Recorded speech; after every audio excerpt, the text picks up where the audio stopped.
Bienvenido y quiero felicitarte por apartar este espacio para profundizar en la palabra de Dios. Ahora vas a escuchar un mensaje de la Iglesia Bautista Highview en español en Louisville, Kentucky, en Estados Unidos. Nosotros existimos para llevar a todas las personas a conocer y seguir a Jesús. Deseamos ser una iglesia bíblica, una iglesia cristocéntrica, centrada en el Evangelio, que tiene una predicación expositiva. ¿Qué es una predicación expositiva? Es aquella predicación que se enfoca en el texto bíblico, busca interpretarlo bien y aplicarlo legítimamente a la vida de las personas.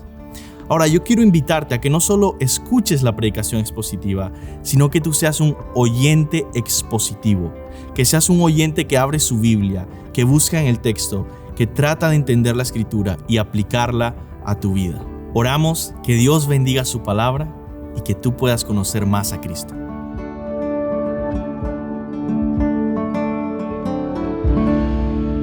Amén. Pueden sentarse, hermanos, y ha sido un gozo poder estar estudiando toda la carta de Pablo a los Romanos.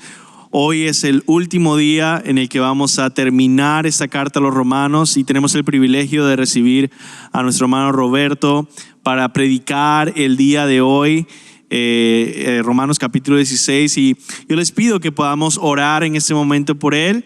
Él es un estudiante pastoral, él también es coordinador de la escuela bíblica y es una persona que ama al Señor, ama la palabra, ama la predicación, y pues es un gozo para nosotros invertir en líderes que probablemente van a salir por el mundo, por Latinoamérica, a ser buenos pastores bíblicos calificados.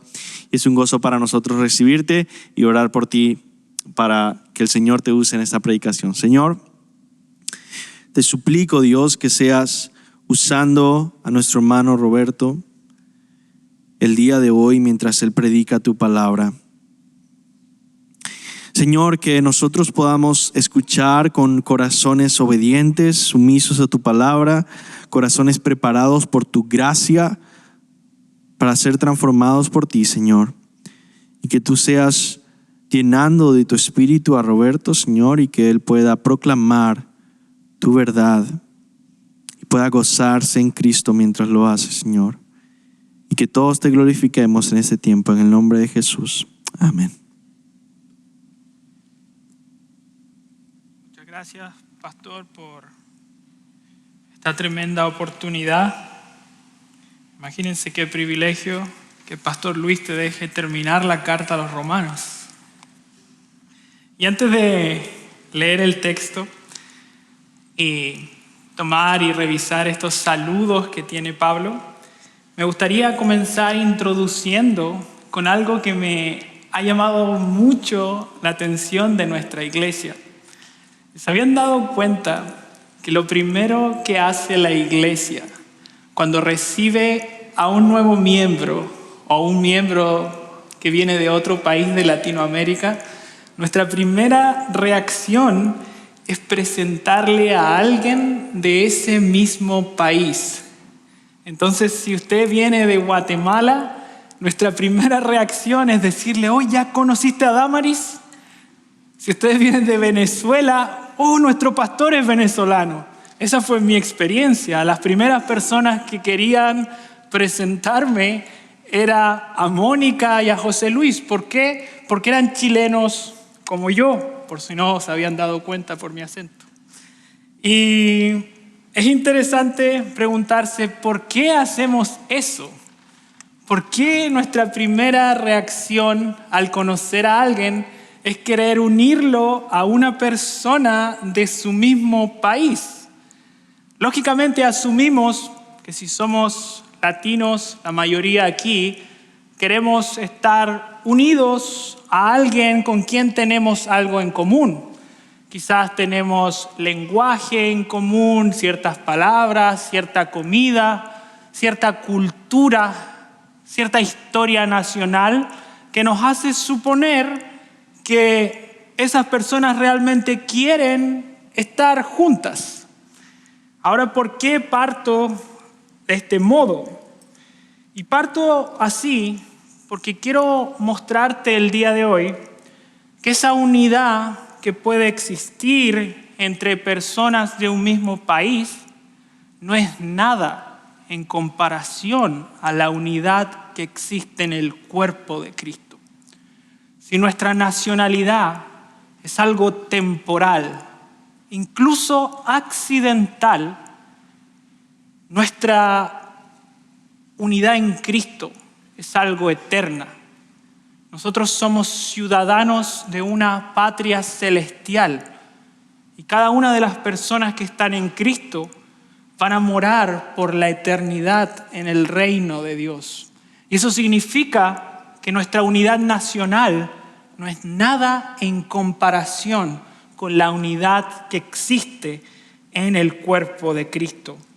Por esto, el título de la predicación del día de hoy es la unidad del cuerpo de Cristo.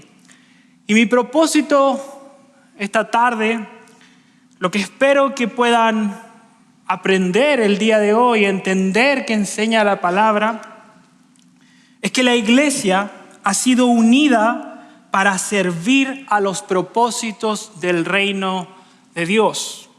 Si entiendes eso el día de hoy, creo que va a ser más que suficiente para el propósito que tengo hoy. La iglesia ha sido unida para servir a los propósitos del reino de Dios. Y me gustaría desglosar esa frase en dos partes. En primer lugar, ver la naturaleza de la unidad de la iglesia, es decir, de dónde proviene, qué es esa unión de la iglesia.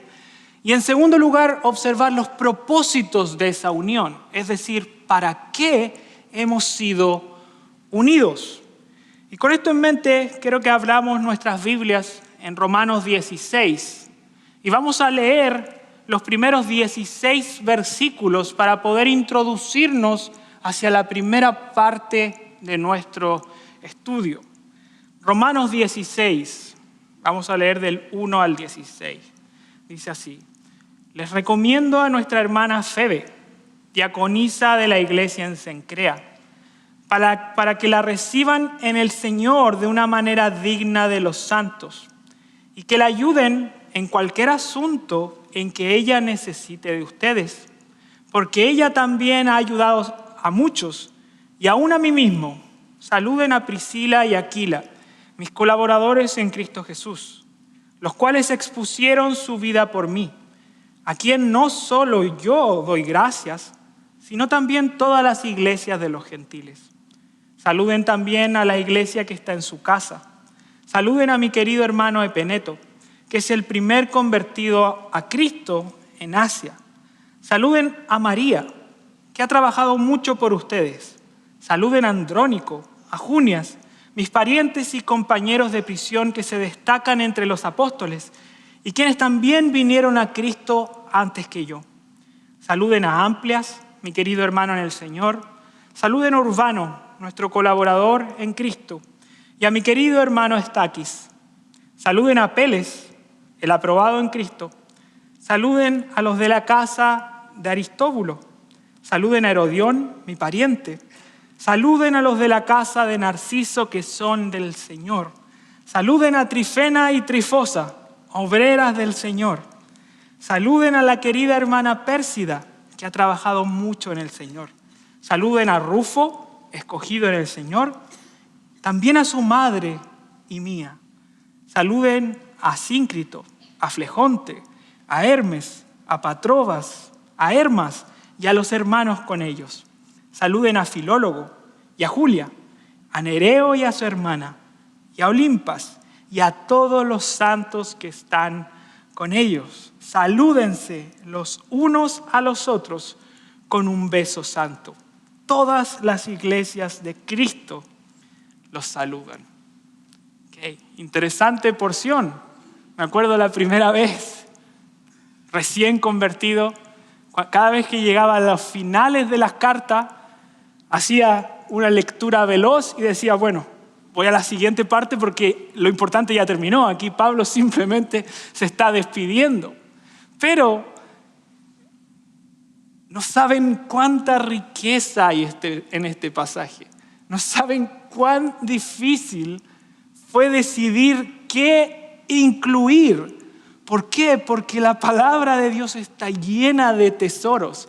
Aún en estas secciones que nosotros pudiéramos creer equivocadamente que no tienen riqueza o valor doctrinal, están llenos de tesoros que podemos descubrir.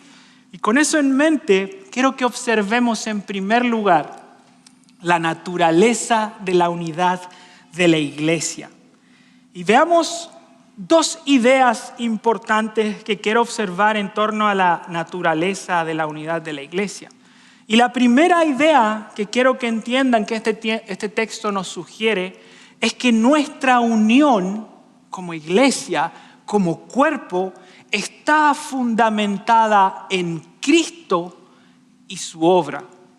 Déjenme repetir bien esta idea. Nuestra unión, como dice ahí, está fundamentada en Cristo y su obra.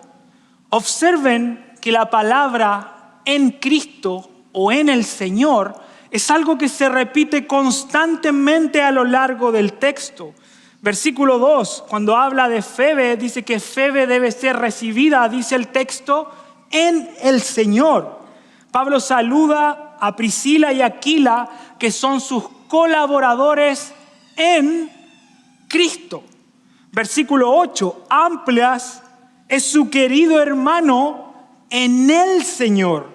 Versículo 9, saluden a Urbano, nuestro colaborador en Cristo. Versículo 10, saluden a Apeles, aprobado en Cristo.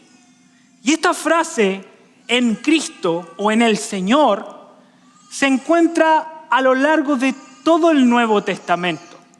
El propio Pablo la ocupa repetidas veces, específicamente la menciona 164 veces a lo largo de sus cartas. Entonces eso me hace pensar que debe tener algún valor importante si Pablo la repite tantas veces. De hecho, en esta misma carta que hemos estado estudiando, Pablo ocupa el término en Cristo 14 veces. Pablo dice que tenemos redención en Cristo, que hemos sido bautizados en Cristo, que tenemos vida eterna en Cristo, que no hay condenación en Cristo, que tenemos el espíritu de vida en Cristo y que ni lo alto ni lo profundo podrá separarnos del amor de Dios que es en Cristo Jesús.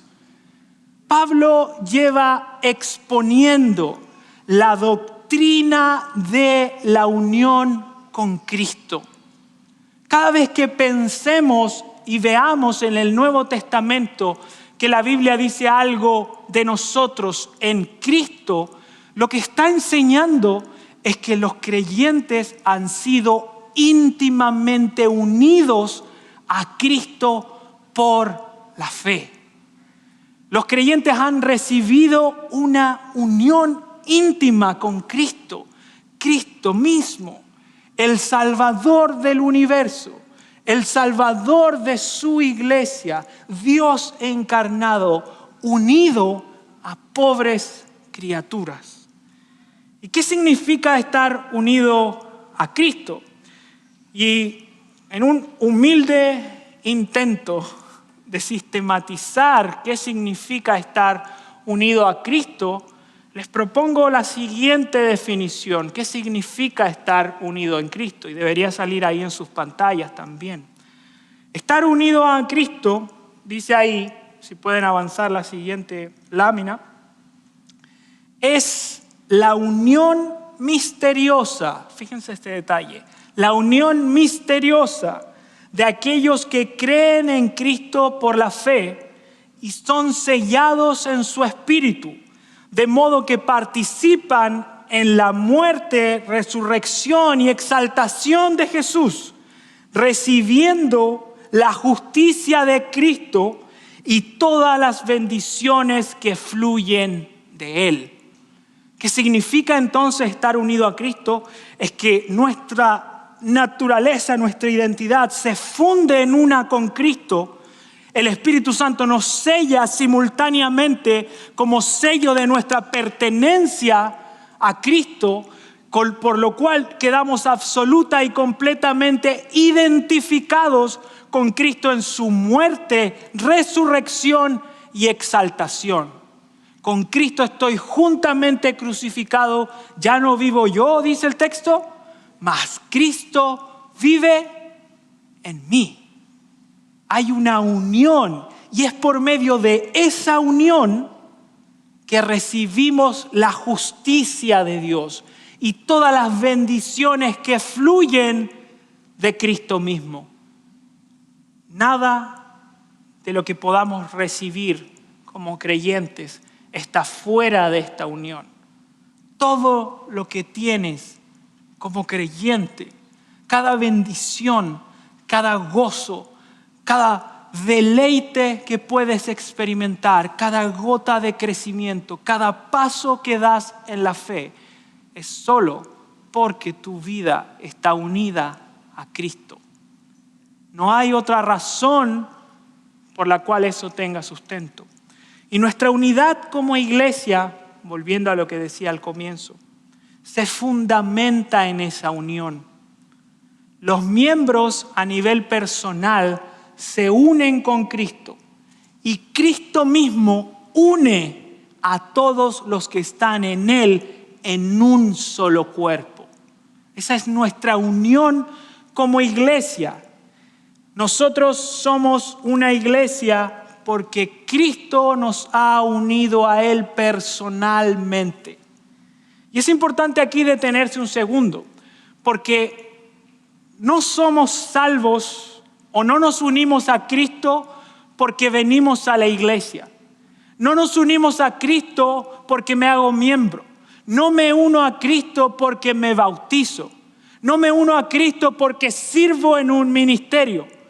Me uno a Cristo solo y cuando me arrepiento de mis pecados y confío en Jesús por la fe. Solo ahí la persona es sellada en el Espíritu, porque nuestra unión con Cristo se recibe única y exclusivamente por la fe. Ahora es tan profunda esta unión con Cristo que la Biblia usa diferentes metáforas para ilustrar esta realidad de la unión con Cristo. Pablo dice que somos una familia, que somos un solo templo, que somos el cuerpo de Cristo, que somos herederos e hijos de Abraham, que somos una nación, que somos un reino de sacerdotes. Juan dice que somos el rebaño de un pastor. Y Pablo mismo menciona literalmente en esta parte, en este texto que estamos estudiando esta tarde, que somos hermanos espirituales, hijos de un mismo Padre. Versículo 1, Pablo llama a Febe nuestra hermana. Versículo 5, es mi querido hermano Epeneto. Versículo 8, saluden a Amplias, mi querido hermano en el Señor. Versículo 12, mi hermana Pérsida. Versículo 17, les ruego hermanos. Y noten que detrás de la palabra hermanos hay una profundidad tremenda, tremenda. No nos llamamos hermanos simplemente porque se me olvidó el nombre que tenía y me acerco y le digo, hola hermano, porque no me acuerdo de cómo se llamaba.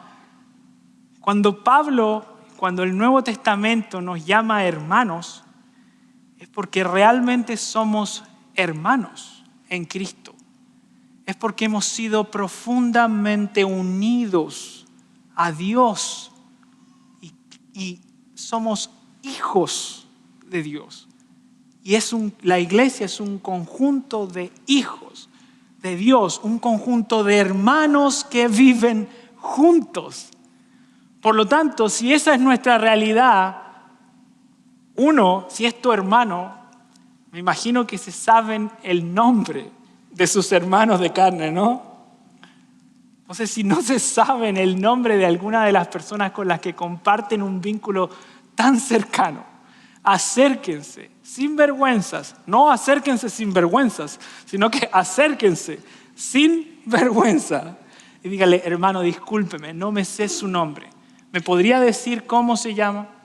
¿Por qué? Porque somos una familia y la familia se conoce, la familia vive junta.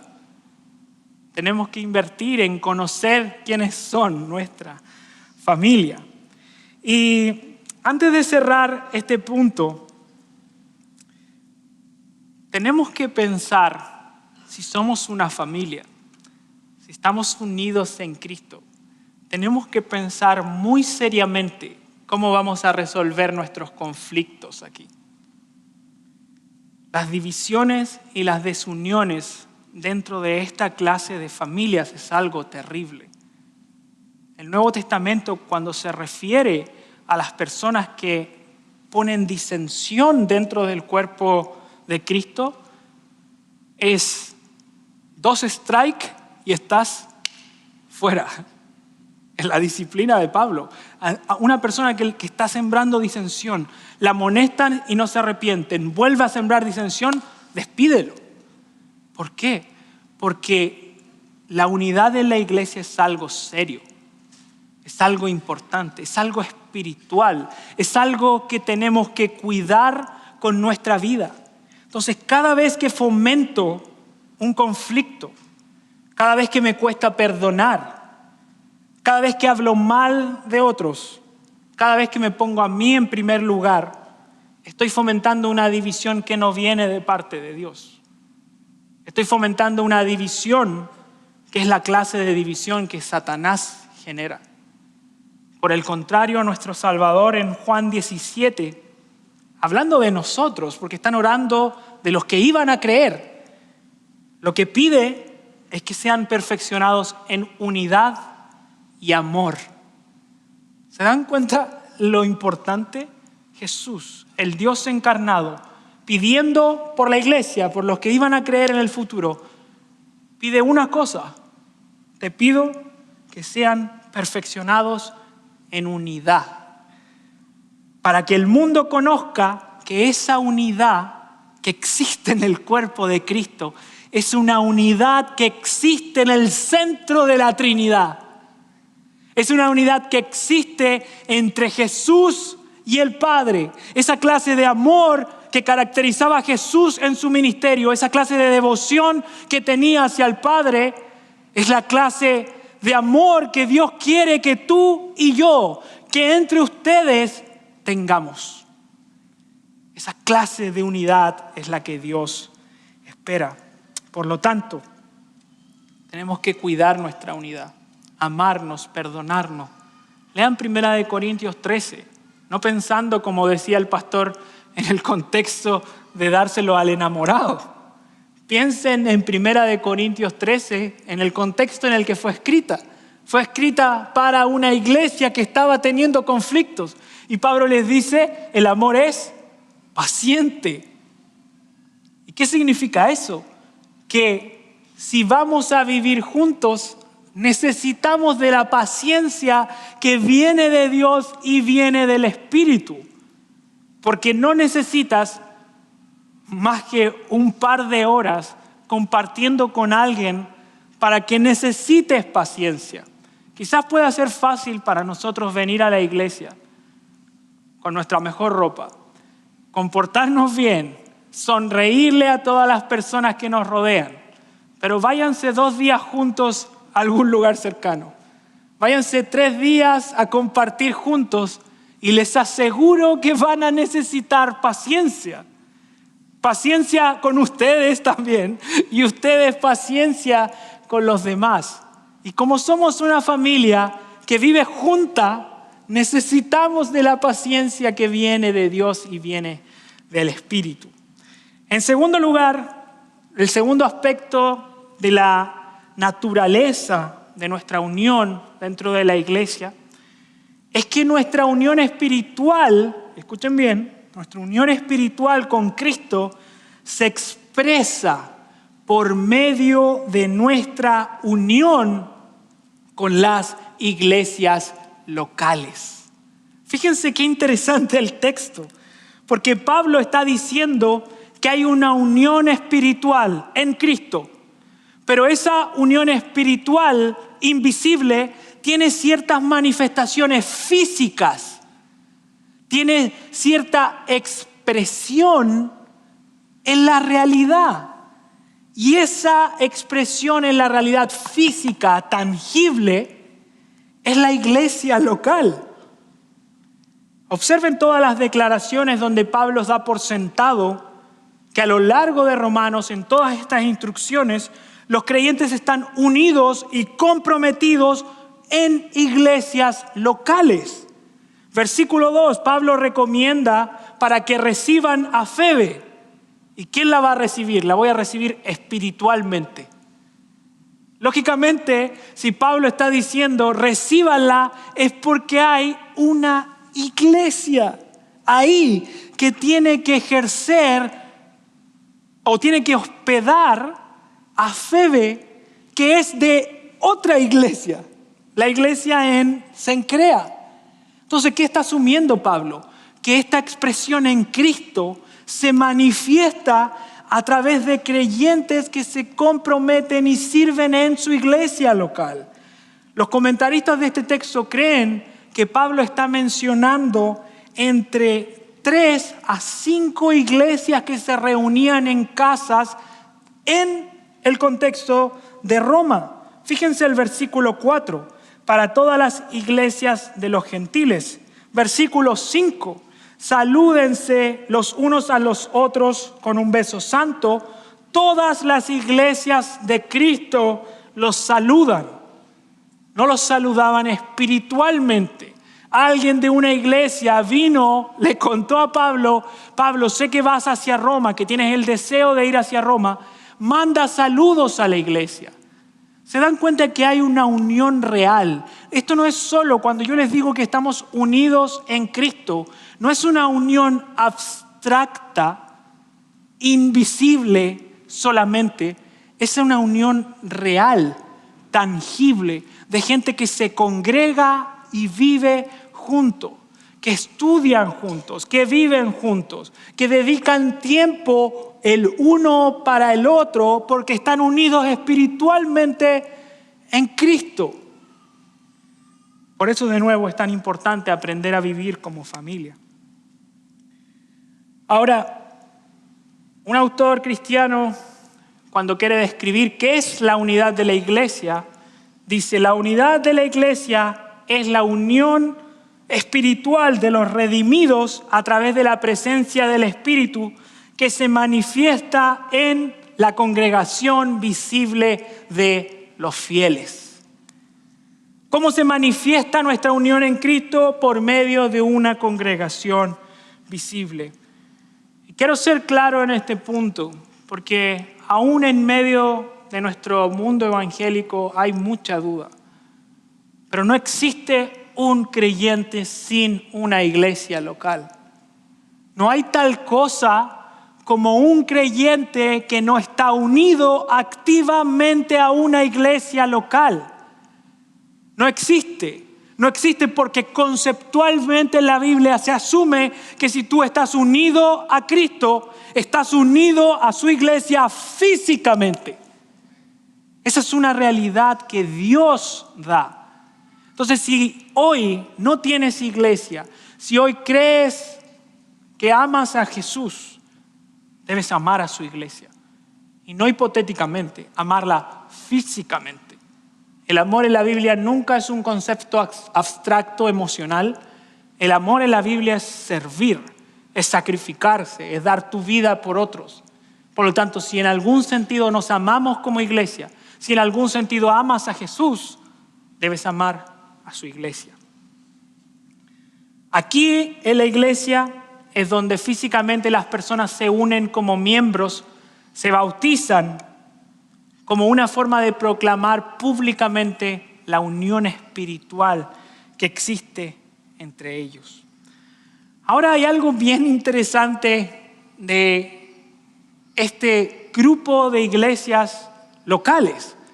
Y es que estas iglesias locales, si pueden avanzar hacia la siguiente lámina, se expresa en comunidades compuestas por miembros profundamente diferentes, Y eso es súper interesante porque esta lista de nombres que menciona Pablo tiene judíos gentiles, latinos o romanos, griegos. Hay diversidad de personas descritas en esta lista. Esta no es solo una lista al azar. Esto nos muestra que la composición de la iglesia en ese tiempo tenía personas de diversos lugares. E incluso, como comenta un teólogo, Douglas Moo, en el mundo romano antiguo, las personas solían recibir nombre de acuerdo a su estatus económico o a su posición social. Por lo tanto, si tú eras una persona rica, es posible que tuvieras un nombre de persona rica. A ver, no sé cuál sería un nombre de persona rica. Aristóbulo, quizá. O nombre de persona pobre, Roberto. Entonces, y vemos, siguiendo la lógica del análisis de los nombres, es que hay personas que tenían nombres de esclavos. Hay personas que tenían nombres de alta posición. Y lo interesante es que a pesar de todas las cosas que podían haber dividido a estas personas, su estatus económico, su cultura, su trasfondo social, algunos eran judíos, venían de una tradición judaica tremenda, otros eran gentiles que nunca le importaron las reglas de los judíos. A pesar de todas esas diferencias que existían entre ellos, había algo mucho más grande que los unía. ¿Qué era eso más grande? Cristo mismo. Cristo tenía el poder para unir personas de diferentes trasfondos, personas de diferentes contextos, personas con diferentes crianzas, personas con diferentes estatus económicos, pero unidos en un propósito: servir al Rey, al Señor de señores, al Señor que compró a personas de toda tribu, lengua y nación, al Señor que cumplió la promesa hecha a Abraham, que en su simiente iban a ser benditas todas las familias de la tierra. Y una iglesia diversa como esta, con personas de distintos lugares, personas de distintos trasfondos, es una expresión de la gracia de Dios al unirnos en un cuerpo. Gracias a nuestro santo y poderoso Dios, que nos ha unido, nos ha salvado. Y si hay algo que nos mantiene unidos como iglesia Highview en español, no es que nos caigamos bien o que me agrade en el otro, me agrade las personas con las que paso más tiempo, me agrade la predicación tal vez. Si estamos unidos en Cristo, si estamos unidos, como iglesia, es porque estamos unidos en Cristo. Y en resumen, para terminar este punto, el punto número 1, los creyentes hemos sido espiritualmente unidos en Cristo para unirnos físicamente a sus iglesias locales. Y excelente, porque ya cubrí 2 palabras de 27 versículos. Ahora me queda el resto, pero ahí vamos a pasar un poquito más rápido. Entonces, ¿cuáles son los propósitos de nuestra unidad en Cristo? Ya sabemos que hemos sido unidos a Cristo espiritualmente y que esa unión se expresa por medio de nuestra unión con iglesias locales. Ahora la pregunta es: ¿para qué Dios nos ha unido como iglesia? ¿Con qué fin? ¿Con qué propósito Dios ha unido a personas diferentes para servir a sus propósitos? Y de estos primeros 16 versículos que leímos, se desprenden diferentes propósitos. Y voy con el primero, ahí sí me ayudan también para ir siguiendo la lámina. En primer lugar, Dios nos ha unido como cuerpo para trabajar en la expansión de su reino.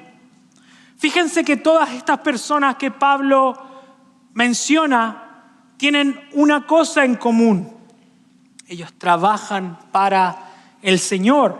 Versículo 1 de nuevo. Febe, ¿qué ha hecho ella? Ella ha ayudado a muchos y aún a mí mismo. Febe era una diaconisa, puede ser traducido también como servidora de la iglesia en Cencrea.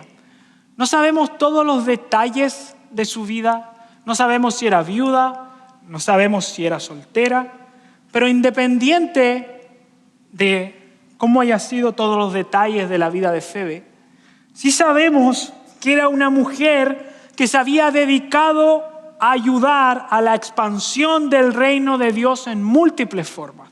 De hecho, muchas personas piensan que Febe misma fue la encargada de llevar la carta desde el lugar donde Pablo estaba hacia Roma.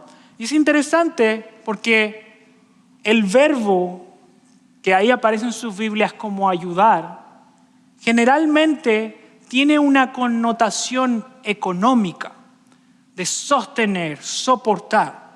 Por lo tanto, Febe no solo había dedicado su tiempo, no solo había dedicado su vida, Febe también estuvo dispuesta a abrir sus recursos por la causa de Dios.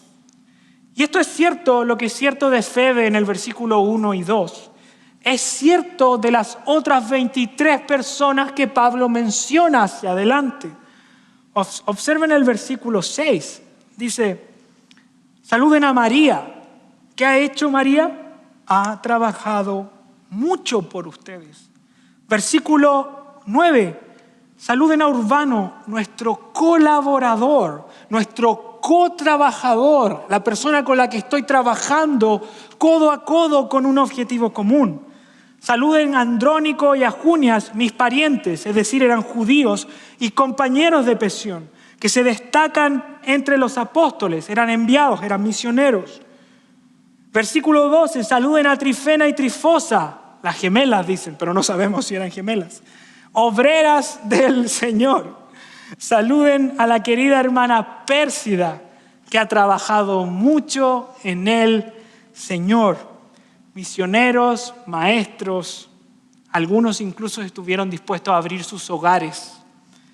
Algunos dieron sus recursos.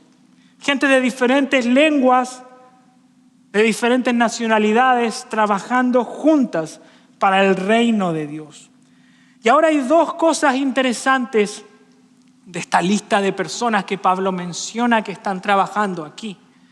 Primero, ha llamado la atención de todos los comentaristas de este texto que Pablo menciona 9 mujeres trabajando en el ministerio en Roma. Hay misioneras seguramente, evangelistas, algunas administradoras, hospedadoras, tal vez algunas fueron consejeras, tal vez algunas fueron maestras de otras mujeres. Y aquí un factor contextual puede ser interesante para entender el valor que estas 9 mujeres tuvieron en la expansión del reino de Dios. Porque históricamente el Imperio Romano tenía ciertos lugares geográficos. Había ciertas zonas en el Imperio Romano que eran exclusivamente femeninas. Por lo tanto, ni siquiera los esposos tenían acceso a esos lugares. Por tanto, las mujeres cristianas tenían un campo misionero que era exclusivamente femenino. Si ellas no iban hacia esos lugares, nadie iba a ir. Por tanto, su ministerio era fundamental para la expansión del reino de Dios. Ellas jugaron un papel central en el establecimiento de la iglesia. Y si quisiéramos equiparar, quizás decir, bueno, ¿cómo se vería esto hoy? Yo no estoy en el primer siglo, en mi época hay lugares donde hombres y mujeres conviven juntos. Pero en la cultura musulmana, por ejemplo, yo no puedo acercarme a una mujer y hablarle. Eso está mal culturalmente. Mucho menos compartirle y tomar tiempo para estudiar algo de la Escritura. Por tanto, si alguien quiere alcanzar a las mujeres musulmanas, no puede ser un hombre. debe ser una mujer. Es un campo para ellas. Es un campo misionero que ellas tienen que llevar a cabo. Y adivinen qué, para alcanzar a los musulmanes es uno de los campos más importantes. ¿Saben por qué? Porque la mujer es la encargada de la educación de los hijos. Por tanto, si alcanzas una mujer musulmana, inmediatamente alcanzas a todos sus hijos. Por lo tanto, su importancia es central, es fundamental. Y debemos dar gracias porque en la época de Pablo y en nuestra época hay mujeres que dedican su vida llenas del Espíritu por la causa de Jesús.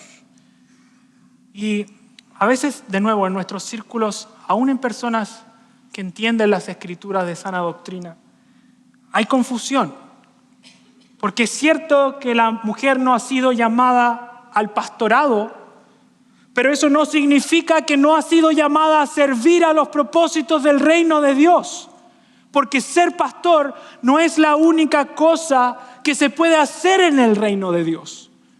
No es lo único que se puede hacer. Imaginen, esta iglesia está llena de gente y tenemos 2 pastores. Imagínense que solo nuestros pastores tuvieran que hacer todo y el resto no tiene ni un lugar que jugar en el reino de Dios. ¿Cómo creen que se vería nuestra iglesia? Seguro muy diferente de cómo se ve hoy. Igualmente, es cierto que Dios ha llamado a las mujeres casadas a ser esposas fieles, cuidadosas de su casa, amorosas, ayudas idóneas. Pero eso no significa que esa sea la única área donde haya sido llamada a servir. Hemos sido como cuerpo de Cristo, hombres y mujeres, llamados a servir a su reino, a la expansión de su reino. Es tan claro eso que Pablo le habla hasta a una abuelita. ¿Se dieron cuenta de ese detalle? Pablo dice, saluden a... Déjenme encontrar el versículo exacto, pero dicen, saluden a la madre de, no me acuerdo exactamente en cuál parte estaba, 13, gracias. Miren el 13, dice, saluden a Rufo, escogido en el Señor, y también a su madre y madre mía. Hay hasta, incluso, si tú eres una persona de avanzada edad hoy, que piensas que no tienes ningún lugar en el reino de Dios, hay una mujer ahí, una abuelita de avanzada edad que había servido el ministerio del apóstol Pablo. El trabajo de nosotros, de cada uno de los que están aquí, es valioso. No por lo que hacemos, no por lo que nos toque hacer. Quizás hoy yo tengo la responsabilidad de estar enseñando, pero hay personas que abrieron la puerta, hay personas que están sirviendo en las cámaras, hay personas que están cuidando a los niños, hay personas que enseñaron en la escuela bíblica, hay personas que van a abrir sus casas para grupos de conexión. Y cada una de esas personas tiene un rol que jugar en el reino de Dios, un rol que jugar en la expansión y edificación de la iglesia. Y el valor no viene por lo que yo hago, el valor viene por la persona a la cual sirvo. Si servimos a Cristo, y Cristo es Dios encarnado, aunque abras la puerta para Cristo, es algo glorioso, es algo hermoso. Si te toca servir café, si te toca estar en las cámaras, si te toca estar en el audio, donde quizás la gente no te va a ver, si es para Cristo, es algo hermoso, es algo maravilloso. ¿Por qué? Porque servimos al Rey de Reyes, al Señor de Señores, quien es digno de toda alabanza, es digno de cualquier servicio. Y Jesús es nuestro ejemplo. Cuando les quería enseñar a los discípulos qué significaba ser líder, qué significaba amar a su iglesia, les dijo, sirvan. El que quiera ser grande entre vosotros, que sirva. Y le mostró haciendo eso con el trabajo más bajo que había en su tiempo, lavar los pies de las personas que vivían en un ambiente mucho menos pavimentado que el nuestro, mucho menos urbanizado. Por lo tanto, sus pies no deben haber sido los pies más limpios del planeta. Pero Jesús modela que el cristianismo es una religión de servicio, de amor y compromiso mutuo para la edificación de su iglesia.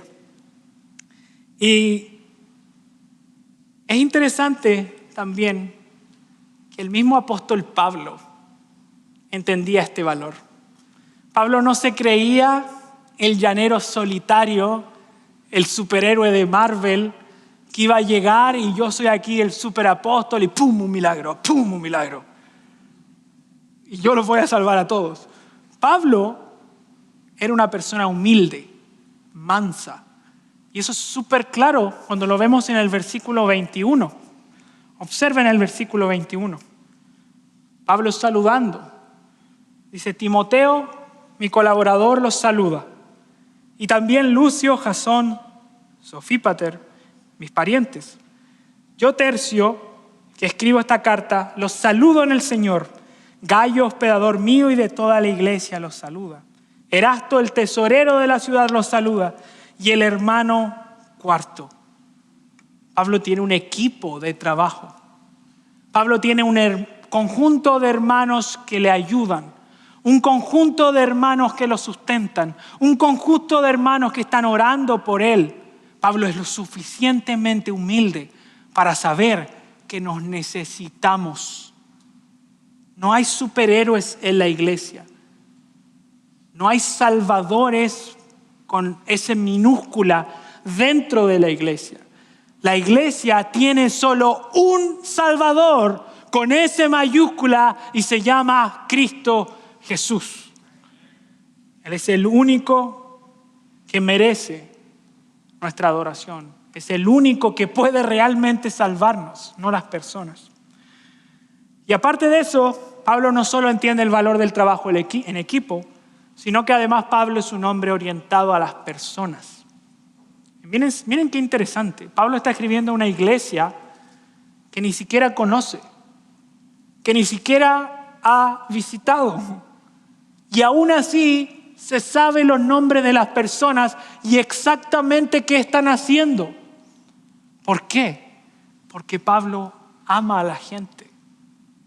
Las ama porque esa gente pertenece a Cristo. Porque esa gente ha sido comprada por el precio más alto, que es la sangre de nuestro Redentor. Y Pablo es un teólogo, es un predicador, es posiblemente el hombre más educado en el mundo cristiano de su tiempo. Pero él nunca, por más bien que pudiera hacer una cosa, nunca perdió su amor por las personas. Y eso tiene que impactarnos a nosotros. No importa qué podamos hacer nosotros, no importa qué relación tengas o en qué posición estés, ama a la persona que está a tu lado porque es de Cristo. Si eso no es suficiente razón para ti, que pertenece a Cristo, me temo que tienes que entender de nuevo el valor del Evangelio. Tienes que entender el valor de la sangre de Jesús al comprar a esas personas. Ama a la gente que está a tu alrededor. Ámala porque son de Cristo. Ámala porque tu Salvador es su hermano, es su Padre. Y quiero pasar, obviamente, hacia el segundo punto. Dios no solo nos ha unido para trabajar, y ese trabajar involucra amor y cuidado, como mencionaba recién, sino que en segundo lugar, Dios nos ha unido para cuidar la pureza doctrinal. Observen el versículo 17 al 20 ahí. Les ruego, hermanos, que vigilen a los que causan disensiones y tropiezos contra las enseñanzas que ustedes aprendieron, y que se aparten de ellos, porque los tales son esclavos no de Cristo nuestro Señor, sino de sus propios apetitos. Y por medio de palabras suaves y lisonjeras, engañan los corazones de los ingenuos. Porque la noticia de la obediencia de ustedes se ha extendido a todos. Por tanto, me regocijo por ustedes. Pero quiero que sean sabios para lo bueno e inocentes para lo malo. Y el Dios de paz aplastará pronto a Satanás debajo de los pies de ustedes. y la gracia de nuestro Señor Jesucristo sean con todos ustedes. Fíjense el detalle que hay ahí. En el versículo 16, Pablo está diciendo, salúdense con dice la Reina Valera, un ósculo santo o un beso santo. Pero, o sea, muéstrense amor, lo que yo le estaba exhortando recién, muéstrense amor. Pero en el versículo 17, el tono cambia radicalmente. Le está diciendo, apártense, cuídense. Fíjense el contraste que hay.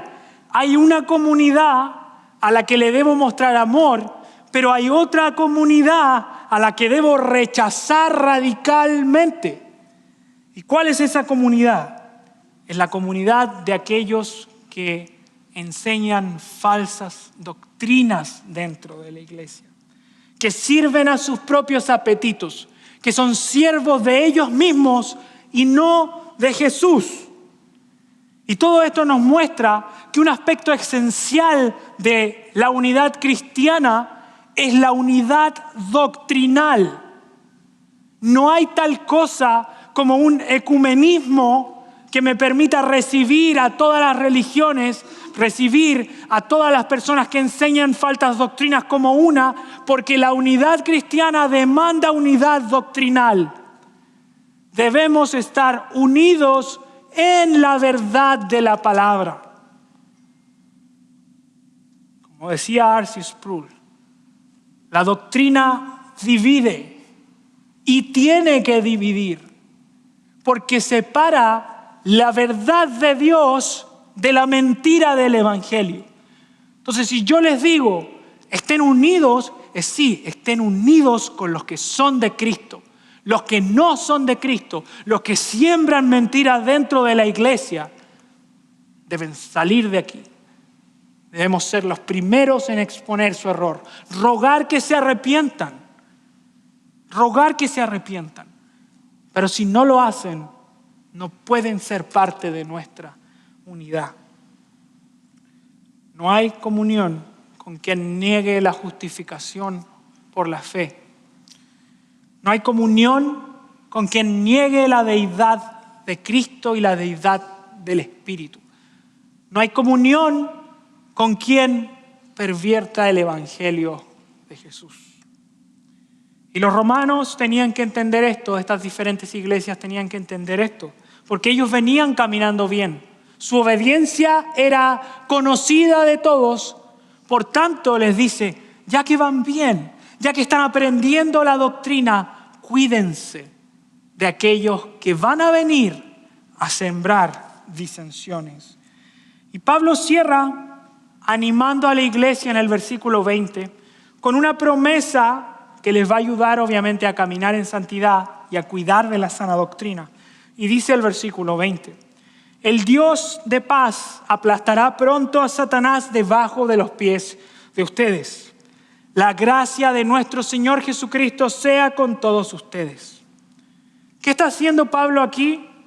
En particular, al nivel micro, le está recordando que los falsos maestros no van a triunfar, no van a lograr dividir la iglesia en Roma. Pero obviamente, al nivel general, dentro del panorama de la Escritura completa y no solo este aspecto, Pablo está comunicando una realidad mucho mayor, mucho más amplia.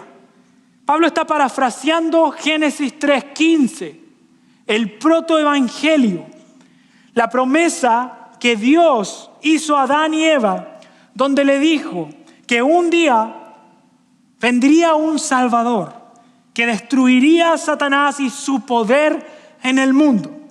Dios le dice a Eva, habrá una simiente tuya en el futuro que será herida por la serpiente, por Satanás, pero por medio de esa herida aplastará definitivamente el poder de Satanás en el mundo. Y así Dios nuevamente podría estar en comunión con sus criaturas como lo estuvo antes de la caída. Esa promesa y esa simiente es Jesús.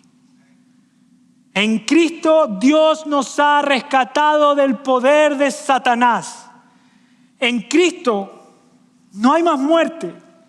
En Cristo se ha anunciado que el pecado no se enseñoreará de nosotros. En Cristo somos más que vencedores. En Cristo tenemos vida y vida en abundancia. En Cristo su iglesia tiene la victoria, porque las puertas del Hades no prevalecerán contra ella. Tenemos eso en Cristo. En Cristo la promesa de redención es segura. En Cristo no importa qué intente hacer el mundo para detener el plan de Dios. El plan de Dios va a llegar a su final y Dios mismo va a acabar con el mal en el mundo. Va a rehacer la tierra, nos va a dar cuerpos nuevos y reinaremos eternamente con Él. ¿Qué más podríamos necesitar que a ese Jesús? Y quiero cerrar, por último, recordándonos que el propósito más grande, el propósito más glorioso de esta unidad es que Dios nos ha llamado a proclamar la gloria de Jesucristo a través del Evangelio a todas las naciones. Versículo 25 al 27 dice: y aquel que es poderoso para afirmarlos conforme a mi Evangelio y la predicación de Jesucristo, según la revelación del misterio que ha sido mantenido en secreto durante los siglos sin fin, pero que ahora ha sido manifestado, y por la escritura de los profetas, conforme al mandamiento de Dios, se ha dado a conocer a todas las naciones para guiarla a la obediencia a la fe, al único y sabio Dios, por medio de Jesucristo, sea la gloria para siempre. Pablo cierra como empezó su carta a Romanos, hablando del Evangelio, hablando de la gloria de Dios. Y Pablo nos recuerda que el privilegio más grande que tenemos al estar unidos es anunciarle a las naciones el Evangelio de Jesús. Ese es nuestro tesoro, amada iglesia. El Evangelio de Cristo es lo que se nos ha confiado y es lo que tenemos que proclamar a todas las naciones. Y ese mismo Evangelio, como dice el versículo 25, es el Evangelio que nos fortalece. No tenemos otro poder aparte del Evangelio, aparte de Jesús. Predicamos a Jesús en el poder de Jesús. Eso es lo que hacemos como iglesia. Por tanto, no descansamos en nuestra sabiduría, en nuestra inteligencia, en nuestros recursos. Descansamos en Jesús y en el poder de su Espíritu. Y quiero cerrar este mensaje recordándote, amada iglesia, que si hoy estamos aquí es simplemente porque venimos a dar gloria y honra a Jesucristo. No hay otra razón para estar aquí que no sea la gloria de Dios. Es la gloria de Dios lo que nos mueve. Es la gloria de Dios lo que nos llama. Y no hay nada más que debiera ser nuestro motor. No es que haya gente que te agrade aquí, no es que me gusta la música, es que las luces me parecen atractivas. Si estás aquí es para glorificar al único Dios verdadero. Y un día, no muy lejano, los creyentes de toda época, de toda lengua, de toda nación, se congregarán juntos para adorar al único Dios verdadero. Fíjense Apocalipsis 7 y cerramos con la lectura de este pasaje. Apocalipsis 7, versículo 9. Apocalipsis 7, versículo 9. Después de esto, miré y vi una gran multitud que nadie podía contar, de todas las naciones, tribus, pueblos y lenguas, de pie delante del trono y delante del Cordero, vestidos con vestiduras blancas, con palmas en las manos, clamaban a gran voz: la salvación pertenece a nuestro Dios que está sentado en el trono y al Cordero. Todos los ángeles estaban de pie alrededor del trono y alrededor de los ancianos y de los 4 seres vivientes. Estos cayeron sobre sus rostros delante del trono y adoraron a Dios diciendo: amén. La bendición, la gloria, la sabiduría, la acción de gracias, el honor, el poder y la fortaleza sean a nuestro Dios por los siglos de los siglos. Amén. Vamos a orar, amada iglesia. Gracias, Señor, porque tú nos has unido como un cuerpo. Porque tú te has unido con nosotros, dándonos tu justicia. Porque nos has dado más de lo que merecemos. Porque somos ricos en Cristo y nos has llamado para tu reino, Señor.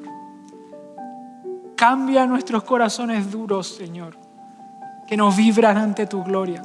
Transforma nuestras familias para que sean reflejos de tu gloria y de tu reino, Señor. Obra en nosotros, Señor, porque nos has unido para cumplir tus fines, Padre. Gracias por Jesús.